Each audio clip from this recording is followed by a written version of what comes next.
Hi friends, அஸ்ஸலாமு அலைக்கும். இனிமேல் கூழ் வத்தல் எப்படி பழைய சாதம் வச்சு சட்டுன்னு பண்ணலாம் அப்படின்னு இந்த வீடியோவில் பார்க்கலாம். அதுக்கு ஒரு மிக்ஸி பிளெண்டர் எடுத்துக்கோங்க. அதில் சின்ன வெங்காயம், காஞ்ச மிளகாய், கொஞ்சமாக கருவேப்பிலை எல்லாத்தையும் சேர்த்துக்கோங்க.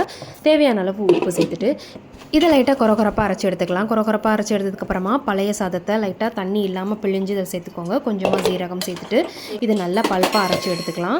தண்ணி சேர்க்க தேவையில்லை. இப்போ இந்த மாதிரி நல்லா பல்ப்பாக அரைச்சி எடுத்ததுக்கப்புறமா நான் ஓமம் சேர்க்குறேன். உங்களுக்கு சேர்க்க வேண்டாம்னா தேவையில்லை, நீங்கள் அவாய்ட் பண்ணிக்கலாம். இப்போ இதை நல்லா கலந்து விட்டுடலாம். கலந்து விட்டு நல்லா வெயில் அடிக்கும் பொழுது ஒரு துணியில் வெள்ளை துணியில் இந்த மாதிரி விரித்து இதை இந்த மாதிரி வட்டமாக கொஞ்சம் போட்டு விட்டுங்க. நான் எல்லாத்தையும் போட்டு விட்டேன். நல்லா வெயில் இது 2 நாள் நல்லா காயணும்.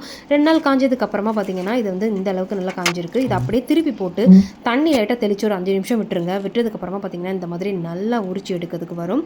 இப்படி எல்லாத்தையுமே நம்ம உரிச்சு எடுத்துடலாம். உரிச்சு எடுத்துட்டு இதையும் ஒரு நாள் நல்லா காய விட்டுடுங்க. இப்போ நம்ம இதை சூடான எண்ணெயில் ஒன்றா நம்ம போட்டு பொரிச்சு எடுத்துடலாம். பாருங்கள் எவ்வளோ சூப்பராக பொரிஞ்சு வருதுன்னு. கண்டிப்பாக நீங்கள் அதை உங்கள் வீட்டை ட்ரை பண்ணி பாருங்கள். ட்ரை பண்ணி பார்த்துட்டு எப்படி இருந்ததுன்னு மறக்காமல் கமெண்ட்ஸை சொல்லுங்கள். பாய்.